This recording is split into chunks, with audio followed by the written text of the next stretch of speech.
Well, good morning. Good morning, everybody. Thank you for coming, because we know this is not the typical talk of astronomy or astrophysics, which I assume you are more interested in. However, we think that what we are going to tell you to do today is important for the observatories, for the Institute, and mostly for the observations in the infrared. Allow me just to make a short introduction for those of you who don't know yet. At the IAC there is a group which is called Site Testing Group or Site Characterization Group, which depend directly from the direction of the IAC. We have the main duty of defining techniques, parameters, taking measurement in order to show what is the quality of the observatory for the astronomy. As you can imagine, in our group we do a number of things. The core of the group is formed by Toñi Varela, Julio Castro, and myself, and we have some collaborators. Gabriel is one of them. The thing is that within the group we measure a number of things, and we provide reports. We try to get the measurements at the observatory, update for the every time coming instrument techniques or whatever. Just as an example, you know that the TMT has selected the Canary Islands as the alternative site for the TMT if it cannot be installed at Hawaii. And part of the merit for this being so is the work that we have been doing for a number of years and the report we prepare for them. So in today's talk, we are going to go to a parameter which is very important, which is the precipitable water vapor in the atmosphere. As you know, this is crucial for the infrared astronomy. The water vapor is the main absorber of the light for doing astronomy in the infrared. There is a typical simple claim saying that the higher a site, the more dry it is. It is generally speaking true, but in our case, the Canary Islands, the observatory level, they are very dry for their height. Here you see these two maps. We show in the high resolution how in this image you can see the blue level, which is the total amount of precipitable water vapor at the summit of the island, which is very low. This is very important. As you can imagine, if you don't have the resolution to show that, we should not be able to demonstrate how good the observatory can be for the infrared. So this was the beginning of the search of the study that we started almost 10 years ago with some collaborators, Begoña among others, Jose Miguel also. And then we started to explore how to measure the precipitable water vapor in the atmosphere. For that, we used the GPS delay technique. At l'époque, it was just starting, and now we have done a lot of work trying to refine the technique to get better and more precise measurements. This will be the summary that Julio is going to make for us at the beginning of this talk. He will introduce you the monitor we have already working at both observatories, Teide and Roque de los Muchachos, will give continually the value of the precipitable water vapor at the observatories. And the second part, a more important part because it's brand new, is the work made by Gabriel. Gabriel is our expert in modeling. He has been working now for 2 or 3 years trying to forecast the value of the water vapor. This is also extremely important. Not only, to have a tool, but as you can imagine, if you know that tomorrow, for instance, the water vapor is going to be low, then you will be far better implementing or scheduling Canary Cam, EMIR, Mirada, or whatever infrared instrument at the observatory. So this is very important, and we had this as a task in order to be able to get the most from the observatory's atmosphere to have always the best suitable instrument installed on a given night. So I stop here. So this is what we have been doing, mainly Julio, Gabriel, and myself. This is the real order. They are very nice. They put me at the beginning. But it is true that it's a common work. We three have been working together, but then they are going to tell you more details. I hope we convince that this is important work to do.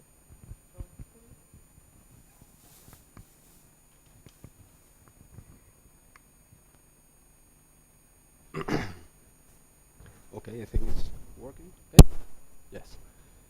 Well, so as Casiana said, this is the first part of the talk. We are going to introduce you in the water vapor and in the previous work we have carried out to reach this step where we are able now to forecast the water vapor in the observatory. So we are going to Actually, this talk or this product is the continuation of the talk we gave on the past Día de Nuestra Ciencia, and the first part is exactly that introduction that we made in the Día de Nuestra Ciencia. So, well, let's use this one. Well, so the first thing we have to know is that water vapor is, of course, a minor component of the atmosphere. It's less than 4% of the total molecules at the atmosphere, but is the main absorber in the infrared and different bands in the infrared and also in the sub-millimeter bands and also, of course, in the microwaves, as you already know, because we are impacted in most of our experiment in the observatories because of the impacted by the water vapor. For example, you know we have a lot of instruments, or these are the main instruments we have working in that wavelength in the observatories. We have also Liris from many years ago. We have Quixote here at the OT working the microwave. So, well, water vapor is usually defined as a precipitable water vapor. That is basically all the water vapor that you can get, all the water vapor you can fill in this vessel of 1 square meter, with if you condense all the water vapor in the column above this vessel, more or less. This is the basic definition. So there are different techniques to measure water vapor. We have selected one of them. There are many techniques. This is also an important issue in the atmospheric physics because they are very concerned about it's an important gas in the global change and the climate also. So there are many techniques developed. We have selected the GPA's technique that is based on the different path that say the signal from the GPA's when it's traveling from the satellite to the antenna.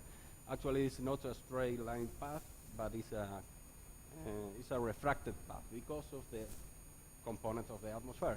So this not straight line path means a delay.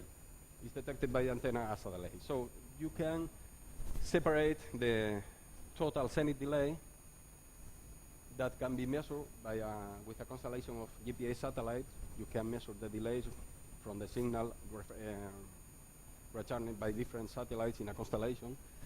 And after that, you can separate that total zenith delay in an hydrostatic delay and a wet delay. The hydrostatic delay is the most important part, but this is slow changing, and you can model it. And it's actually modeled by geodesists.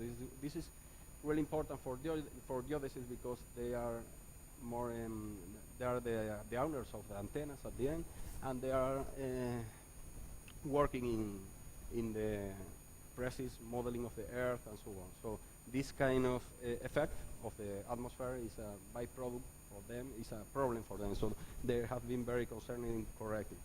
So you can model this hydrostatic part, and the other part you get is the is the zenith wave delay. And the zenith wave delay is where you can obtain the water vapor. You can map this parameter to water vapor following a famous method developed in the 90s in this paper basically, and others, Bevis et al.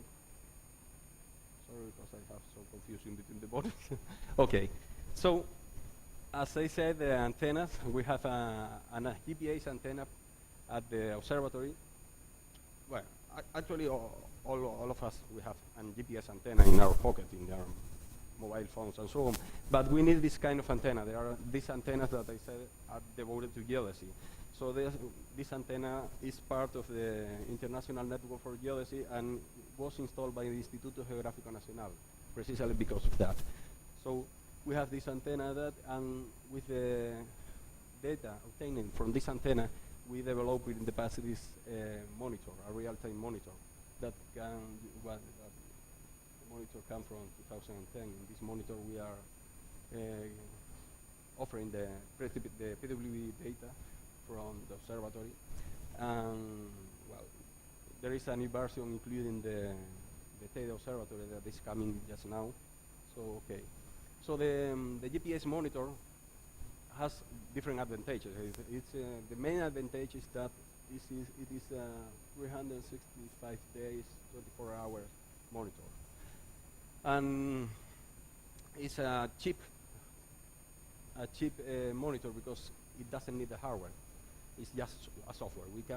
We are just running a software to obtain the water vapor from the data directly from the antenna. So, but okay, actually it does need a hardware, but this is not our hardware because antenna is from the other people. So we are working somewhat as a remote in this project. We're obtaining the data from the other people, but it's okay. So, in any case, we have, on the other hand, some disadvantages. So the main ones are we need some independent calibration. It's quite important because the technique itself, it's not accurate enough. And it's also quite important to install accurate local barometers on the site. And we have also it's a matter of research still, the detection of the low limit sensitivity that you can reach with the technique, okay? So we published a first paper in 2010. This famous paper, we published all the statistics of the first statistic of water vapor of a long time series, exactly with the GPS technique.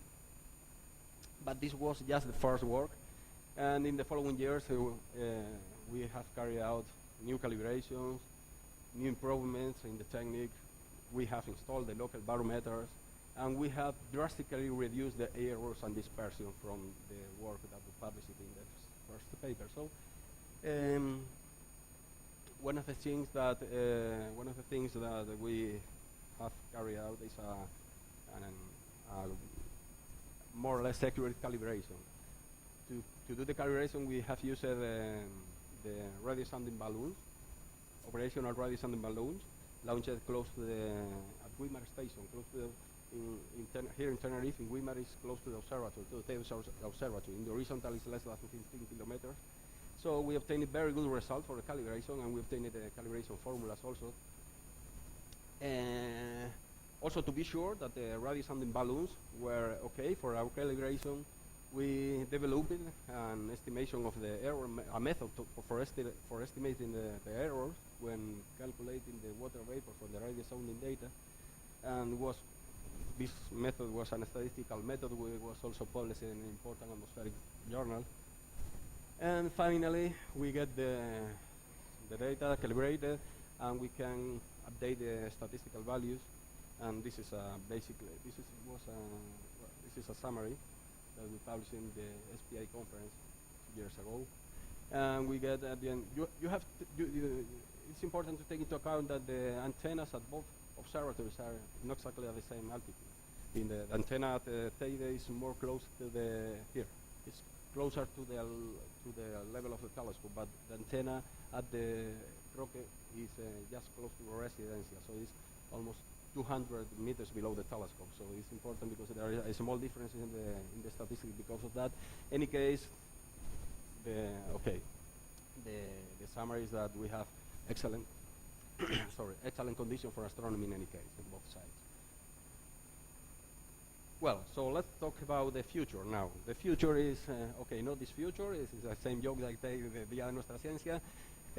I'm talking about forecasting the future. Forecasting the future, well, not that way, not exactly that way, sorry, but forecasting the future, any case, is very important. It's very important because it makes possible in all the fields the decision making. And decision making in astronomy is flexible scheduling. So we have selected a different method than the previous one, of course, and we have selected for the forecasting the numerical weather prediction modeling to forecast the future, and we have selected exactly this model. The weather research and forecasting model is a model developed by all these American institutions. In any case, Gabriel is going to tell with a bit more detail some characteristic of the model. It's a non-hydrostatic model. This is important because this is the state of the art of atmospheric modeling. This means that the model takes into account also vertical movement between different layers and not only maps in two-dimensional. So we, after selected the model and start running the model, we started at the same time a validation of the model. And the validation was carried out also with, again, with radio sounding balloons. In this case, we took the opportunity of use a unique series of atmospheric radio sounding balloons released in the Roque de los Muchachos in the 90s by Casiana and Professor Jean Bernard from the University of Nice. And we take these excellent results, very promising results. By the way, there was a paper published in 2015. And you can see here the radio sound is the red one and the model is the blue line. And in this case, we obtained a very good result. And we obtained also some calibration, some equation for calibrate the model. So, encouraged by that result, we started to validate the model as a full operational model. So we prepared another work that was published recently. And in this paper, we compare the model directly with the GPA's signal. That means not with discrete and singular points of the radio sounding balloon, but with a full time series. So we corrected all the effects that maybe are playing a role in the running of the model. For example, this is just an example. For example, we have an excellent horizontal resolution of 3 kilometers, but you can see how La Palma looks like with this horizontal resolution. It's really, you can see how it's really smooth. The topography becomes smooth by this resolution, and actually it's a very good resolution. So this kind of effects had to be corrected. And these are the results. You can see here the results of the validation, the final validation of the model to become a monitor. And red one is the green one is the GPAs, the measure of signal.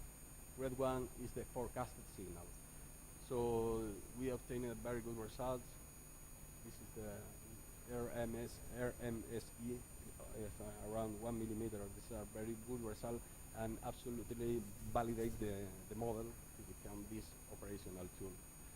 So we obtained funding to start with a model, with a model to become a operational forecasting system, and we bought this powerful machine with 12 cores and so on. And this is the basis of the ForO system that Gabriel is going to tell you. Thank you.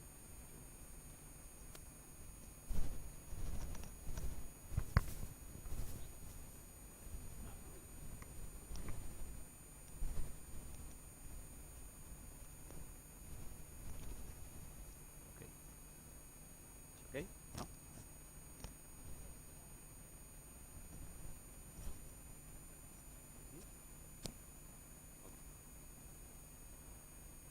Can you hear me, more or less? No.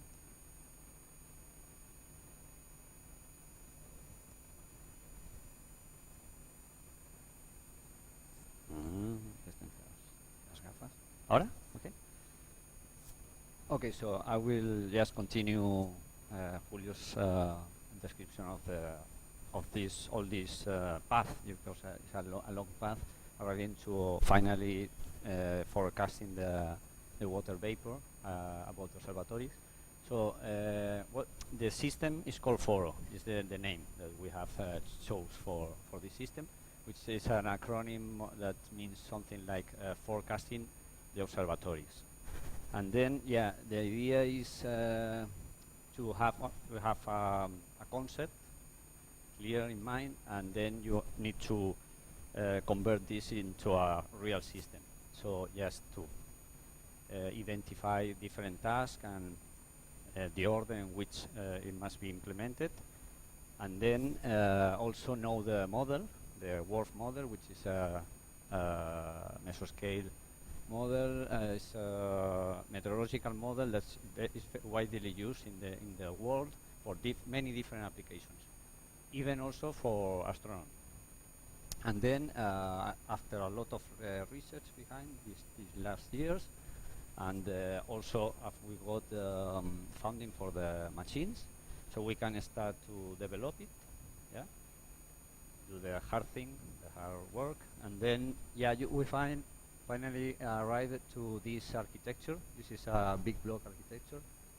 Mainly, the important thing here is that the work model can be run manually. You can, in research, normally, you can use some scripts or something to automate, but from this small automation to a real operational system, there is a gap. There is a big step. You need to make some really good programming just to run the model and control the model, control all the steps and supervise. Because this is an operational system. It must be working 24 hours a day, every day, because it's a lot of people, hopefully, using it for scheduling the observations in the observatory. So it must be robust, and then we just split the framework, this framework that goes above the work model, into two big modules, which are the framework itself, that's mainly is a control system, and then a monitoring module. The monitoring module is more dealing with the generation of the final products and presentation to the public through website. Yeah. So this has been split in the physical world into two machines, different. One is the back-end machine. This is a huge machine because it is mainly using a lot of resources just to run the model, and then another machine separated, which is the front end, which is embeds a web server. This is the description of the two machines. The first one, the back end, as I said before, uses 24 cores and runs the model really fast, around 1 hour and 10 minutes or something. You have the output about the both observatories, at Roque de los Muchachos and Teide. And the other one is a little bit lighter. It's a virtual machine, which has an Apache server, just to serve the web pages. This is a little bit more detailed architecture, just to show you what is inside, but I'm not meaning to enter to describe all these things. This is complying some secure and safe requirements from the SIG department here in the ISC. That's like this, using a firewall in the middle and just separated this, which is an internal machine, that's the more critical, from the other, which is the web server and the monitoring module. Okay, the hard work is done in the back end. The back end is this architecture, which is in this part of the image, on the left here. And then you have the model. This is more or less a block scheme of the work model. And then this is the flow of all the states that we have defined. We have made all this framework above the work with Python, all these Python modules. We define some states, and then we are all the time supervising these steps and taking actions as the model is running. So a little bit about the work model, a little bit more. This is a numerical weather prediction model. It predicts the state of the atmosphere in the future, but taking into account that it needs some initial and boundary conditions. These initial and boundary conditions are coming from an external model, which is a global one, and as a multi-agency effort, a lot of agencies, mainly or totally from the United States, they have a lot of background in this world of the atmospheric prediction. It's very flexible. This system is one of the characteristics I like the most. It's very flexible. It's modular architecture also. It can run from small computers like this, with at least some resources, to very big supercomputers in parallel with shared memory if you want, parallel systems, clusters, everything. And another very strong point I find is that there is a very active community behind them. So we are exchanging a lot of information, experiences, and in worlds totally different, and or maybe just with people like us in the world of astronomy or astrophysics.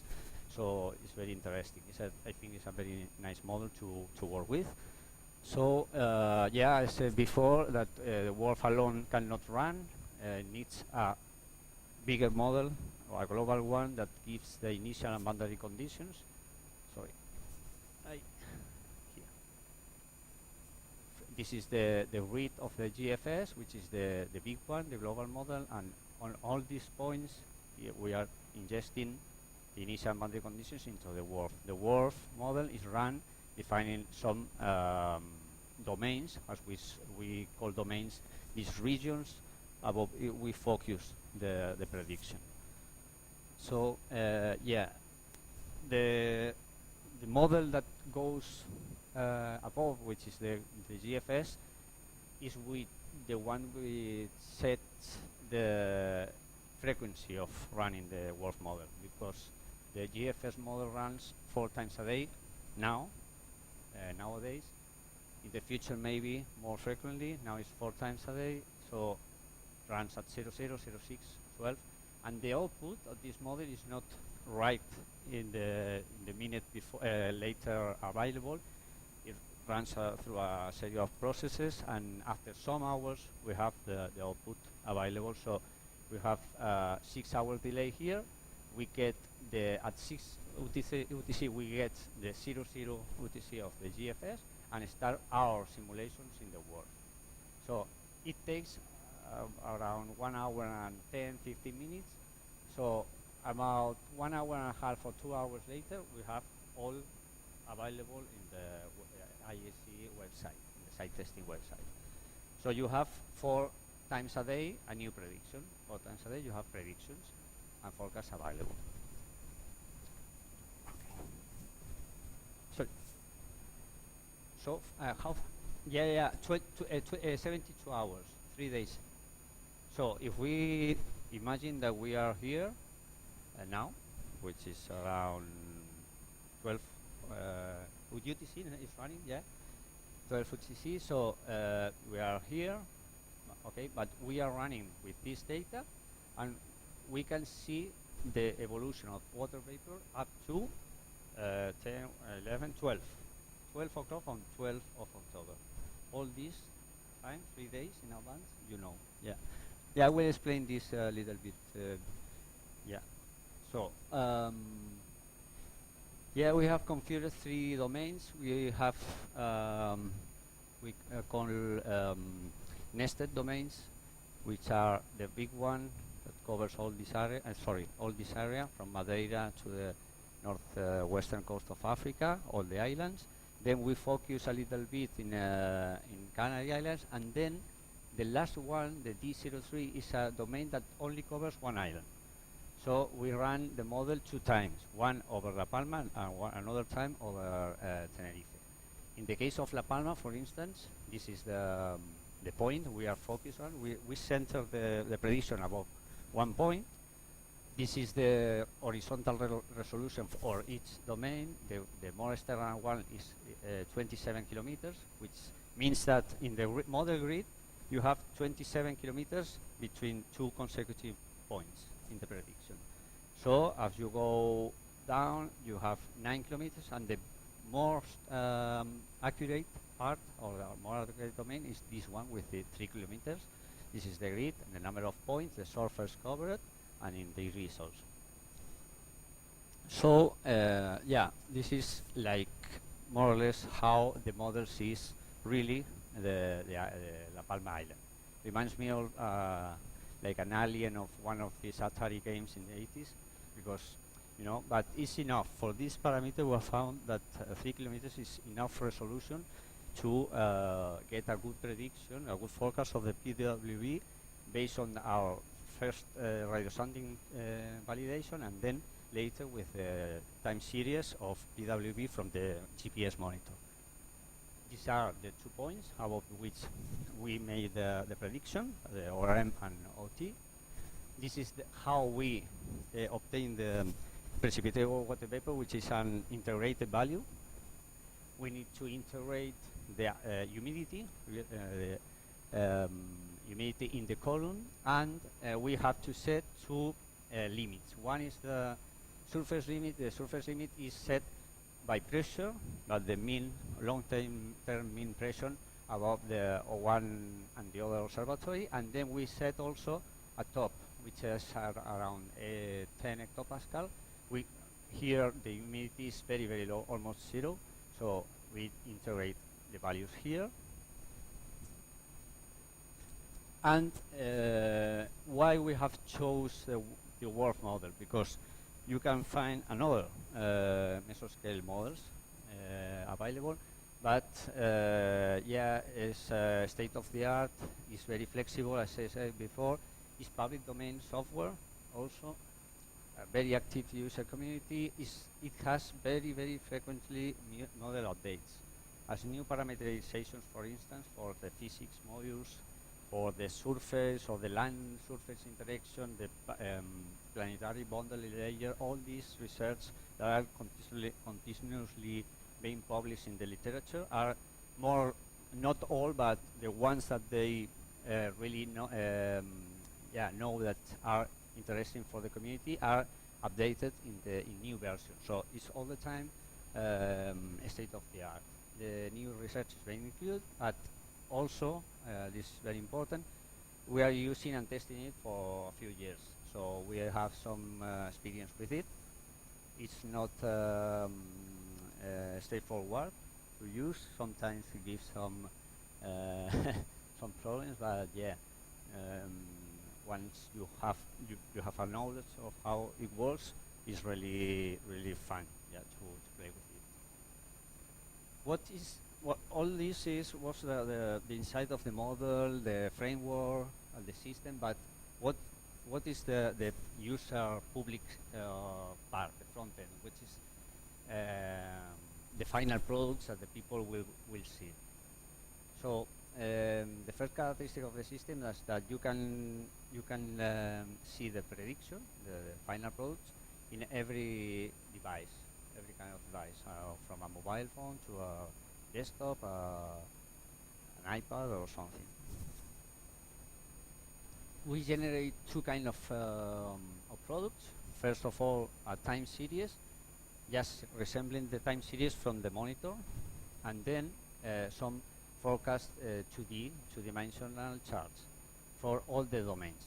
All these three domains I described before are depicted in the website on different resolutions.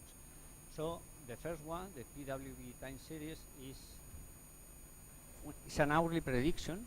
This is important. This is the frequency, so it gives you one point of PWV predicted every hour over a time axis, and also we print in this plot the previous 24 hours predicted, and also the present time real time measured by the PWV and going backwards until 24 hours before. So we get something like this.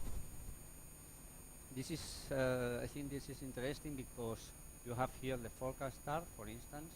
We are running at 06 this day, and then we see the evolution up to 72 hours. What we see also, what was the prediction 24 hours before, and what was measured really by the monitor in the ORM. In this case, well, in this case it was for the OT, but you have the same for the ORM. So you can make something like a check of how is going the model, the prediction, in comparison with the real data measured by the monitor, the GPS monitor.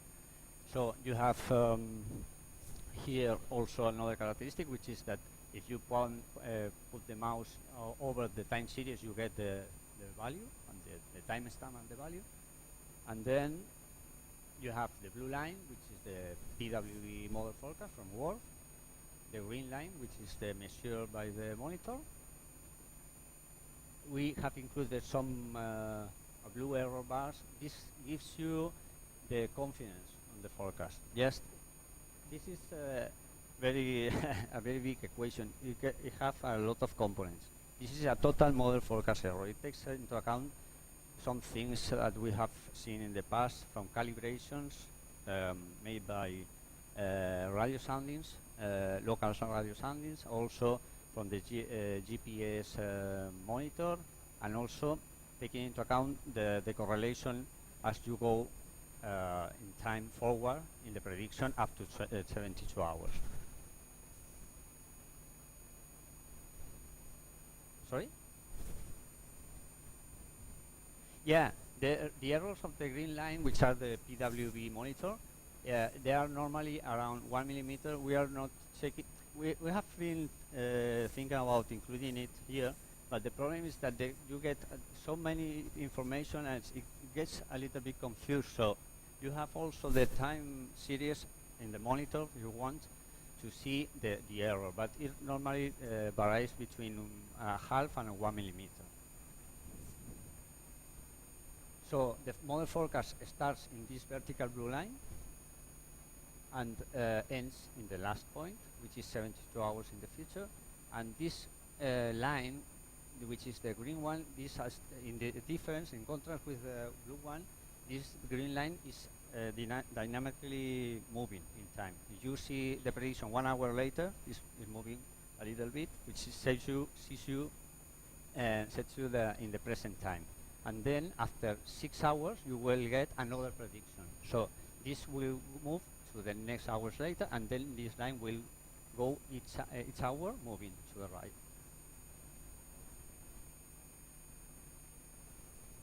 Okay, I told this before. As you have the PWV data, you put the mouse over.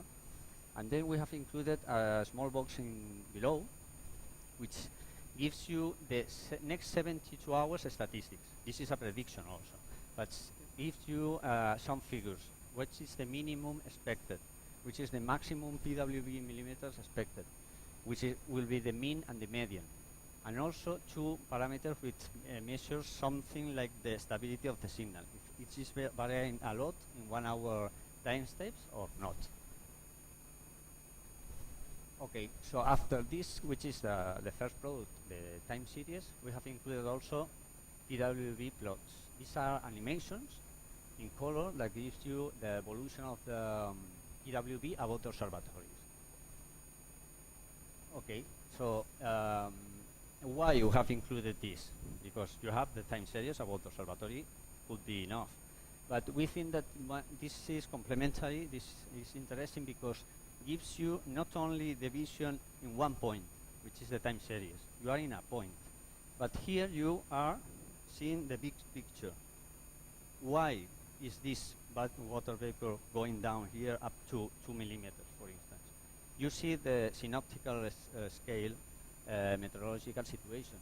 And also, when you arrive to the 72 hours, in the time series, you are blind, you cannot see later.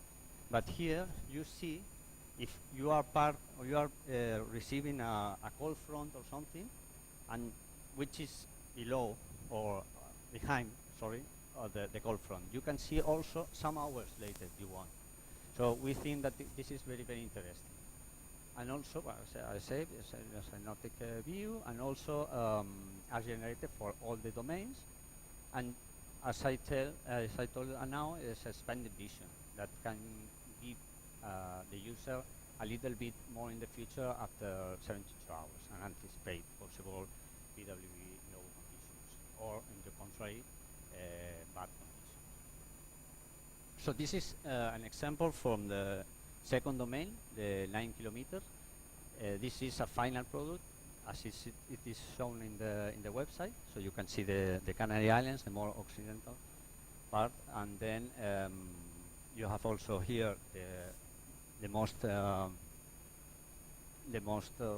accurate domain, which is the 3 kilometer, and yeah, in this case you can see a little bit of the observatory and the observatory level here. Once you enter, you click once on these plots, you get into an interface that gives you the possibility to go forward or backward in time and just for instance, for one night and see what happens, and you can go and not you are not subjected to see the animation, which you cannot stop. Yeah, you can go step by step. Okay, so using like this, you can using the left and on the right arrow. Okay, so we have used also this color bar. We have tried selected it derivative. I don't know what is there specifically for this application. Yeah. So why we have set these values or these colors to these values? First of all, because we must or we need to enhance values for low values of PWV.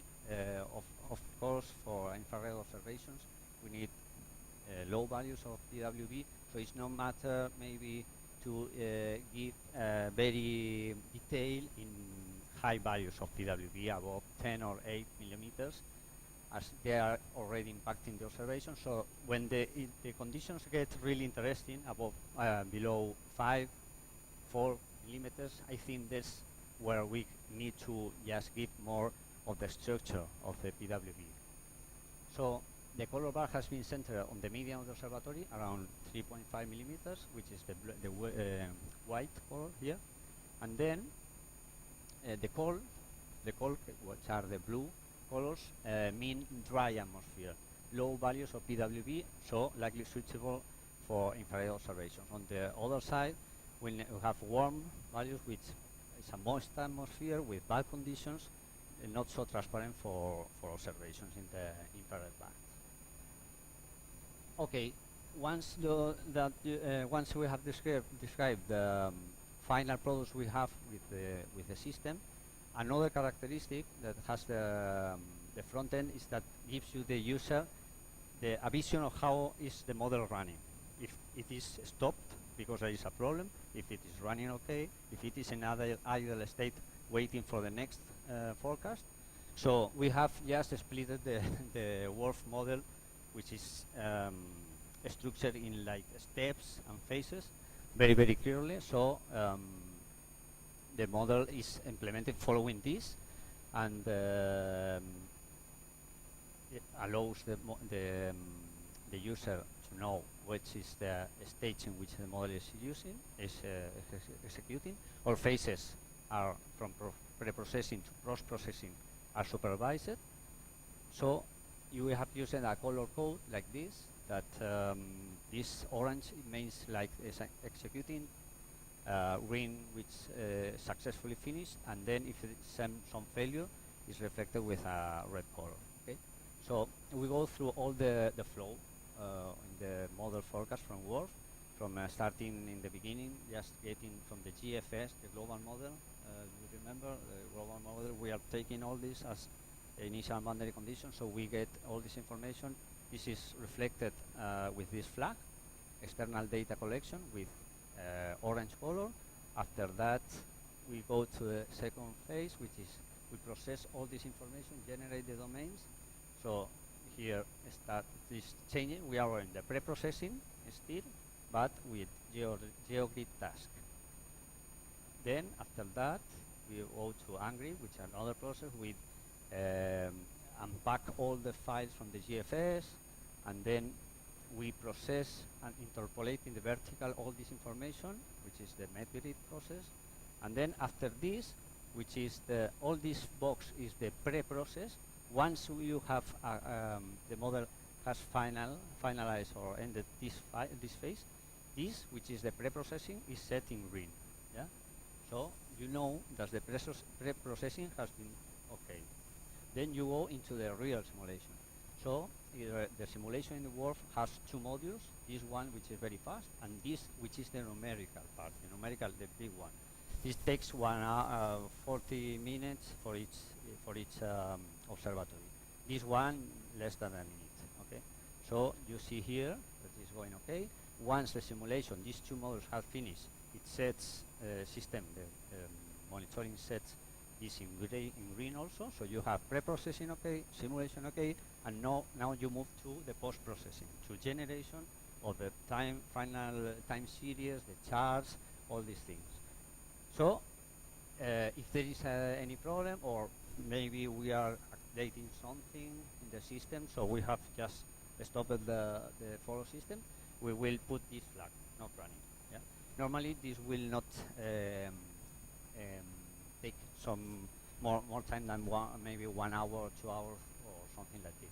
The idea is to have this system running every day at 24 per 365 days. Okay, so also in the system monitoring, you know which observatory is being forecasted, these changes, and also which is the starting time. Okay, so you know all this information, and then also moreover you have the possibility to download the last run. The last run from the model, you can download it, and in this format, more or less like this, timestamp, the PWV values, and then the observatory. This is an internal ID, and then you have the starting and ending prediction. We have included a lot of material, just like tutorial describing all these things I am describing now, and more information. So just going to clicking this icon, this information icon. So as a conclusion, we can say that yeah, we have GPS PWV monitor in real time available. It's working for some years now. The data has been validated and calibrated, which is more important. This calibration is a local calibration. This calibration has been made for every place, for these observatories in particular. And yeah, we are doing some further work on extreme low values, let's say below 1 millimeter.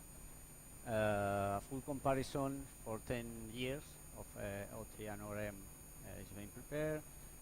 We have also validated and calibrated the numerical model to make this prediction. So now the system is ready and it's working now.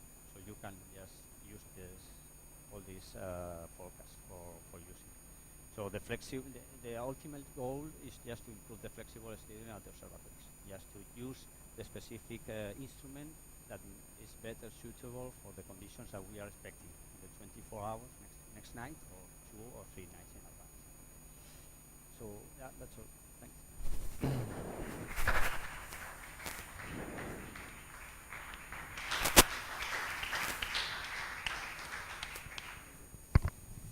Okay, thank you. So I hope we have convinced you that this work was important, interesting. There is a logo that we have forgotten, which is the one for the Red Infraestructura de Instalaciones Científicas Tecnológicas Similares, who has been funding this ForO system, which is good. I think we have to take that into account, because otherwise they are going to be right. Yeah, So yeah. Another one that I forgot is these people went behind myself, because I am meteorologist, it's like the professional company, but I have been working with another people, which is called DAPCOM, which is from Barcelona.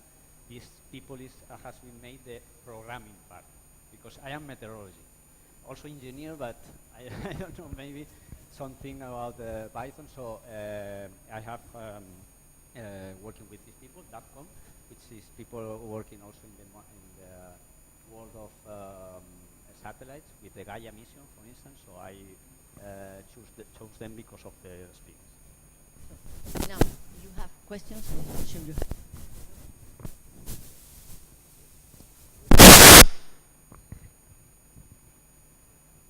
Very nice work. Congratulations. I was wondering if you are planning to predict other parameters like the scene or the turbulence or whatever that are very useful for the optical people, for the optical observations. No, not yet. No, the answer is yes. But I mean, yes. We are. Gabriel, I have to stop him to do that, right? And I have to stop him to keep going, because I mean, this work, you see, the first paper. I mean, precipitable water vapor is far more simple than seeing, right? And we started in 2010, right? So it's almost a lot of time. I mean, it took a lot of time. So it is good. It's something we want to do In fact, Gabriel PhD will be in forecasting the scene during the day, which is, I mean, more simple, and there are no scene monitors during daytime. So this is part of his PhD work, which is starting, right? But yes, of course, this is something we have in mind. But it's not simple, and we would, as soon as we have some result, we plan to do. Yeah, here, I said, I'm talking. You want to know what I mean?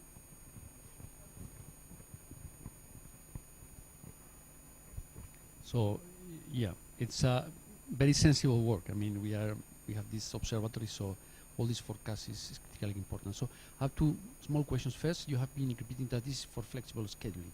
Is it already used, and what are the plans? And the second one is, I guess that, I mean, there are other major observatories that are also going in this direction. Do you have any idea what they are doing elsewhere? So the things that are done similar to these other ones in other observatories.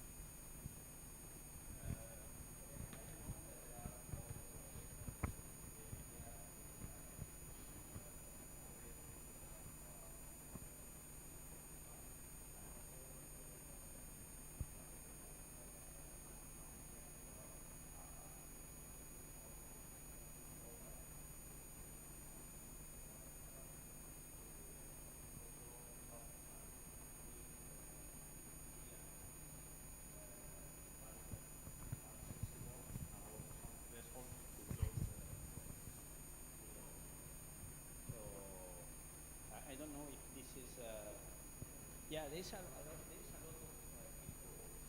yeah, but this is not so easy because the models, the generic, let's say, numerical models are predictable, but they are based on what is used for many, many purposes. You need to focus on the problem and try and choose the right database data for verification and validation, and make a lot of effort for locally make this forecast meaningful, you know, because if you take only the generic output, there's a lot of people offering predictions in the internet, big companies, but all these people is offering prediction for everything, for mountain to failures to astronomy, also, but you need to focus. If you want to go a little bit further, you need to make a local work and validate with the right tool. Yes, this is more or less what I wanted to say. This is easy to, the model is just a software. You can take on, or you can push the on button and obtain a number, but it's not just a number. If the number you want to be useful, you have to validate it locally, and because we are working with very precise values. And just for an example, at Paranal, ISO is working just in the same line that we are working now, and they have recently published, just 1 or 2 months ago, a paper with the validation of another mesoscale non-hydrostatic model for water vapor, but the same paper that we published 3 years ago, they are just working on it. And so this is a work in progress in all the observatories. Because some propaganda. I mean, I don't know if we make it clear. What we are doing today is to make the public presentation of this forum. So it will be implemented today. Today? Tomorrow? Today. So it's una primicia, all right? So we didn't have it yet because we have been testing all possible error sources, and the most important thing, we wanted to be as accurate as possible in time and in numbers, right? So to me, there is no such a thing at any observatory so far, because he's very thorough. I mean, he's the responsible for having that so good. Well, he came to us several years ago and keep asking us to do that. I keep trying to do that. And at the end, we were not able to say no. But the thing is that, as you know, this work is very powerful because it's open source, so anyone can use it. The thing is what is the accuracy that you are going to provide given the PWV. And this is very good. And what is the temporal window that you are going to be as accurate? This one is very good. And it is very good because a lot of hard work, a lot of programming behind, and also a lot of cross-calibration with local data we have done. So the answer to your question is that this will be available from today on, probably for everybody.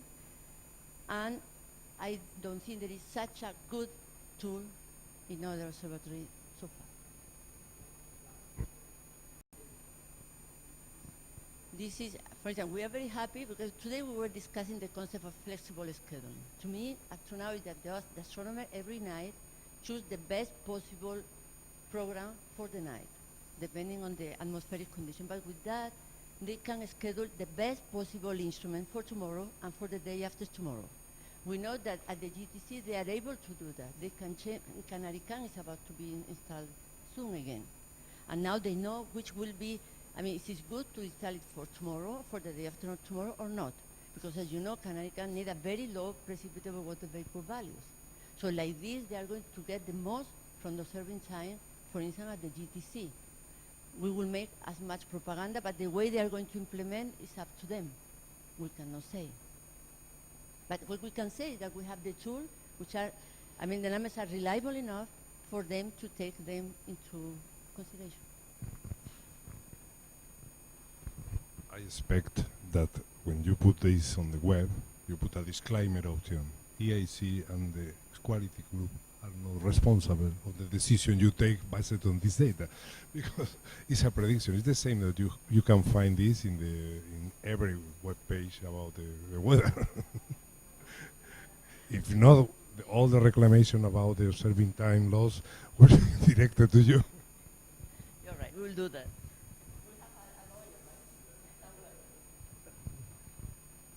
What are the plans for the very low precipitable water values? What do you have in mind?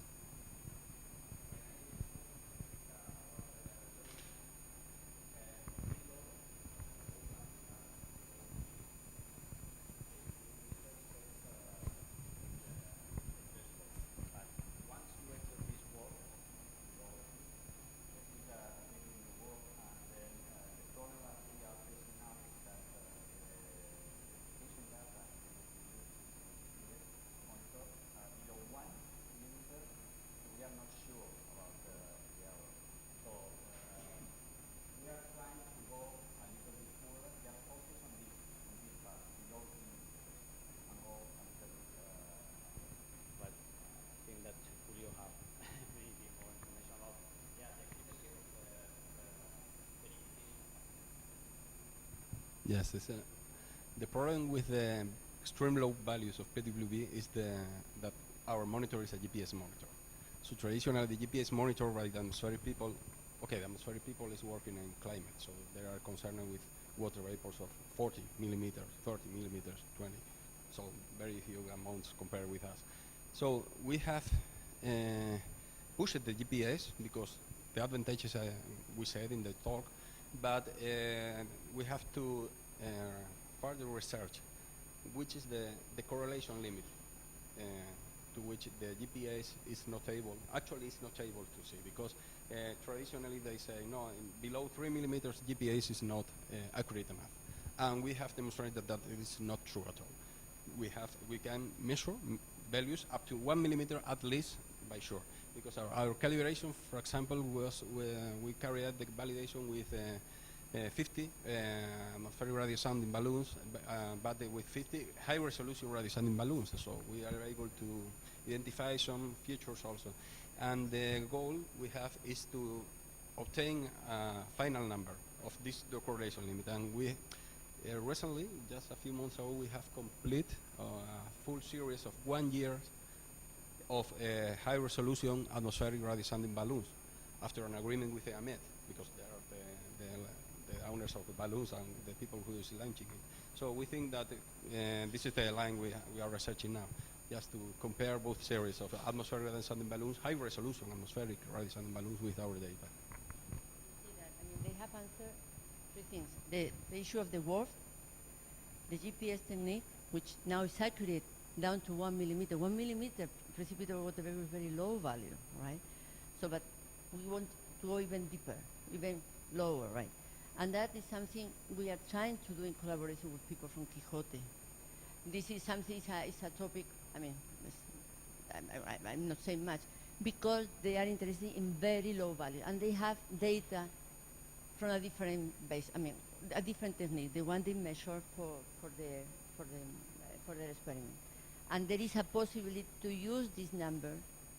This is collaboration with Ricardo Genova and also with José Alberto. Is to see whether using this number we can be able to we are able to say which is the percentage value even lower than 1 millimeter. But as I said, this is really a research topic. This is not something that we can have as a monitor algebra. But the summary is that with the with the precipitable water vapor monitor that we have so far, we are accurate down to 1 millimeter, which is very good, right? And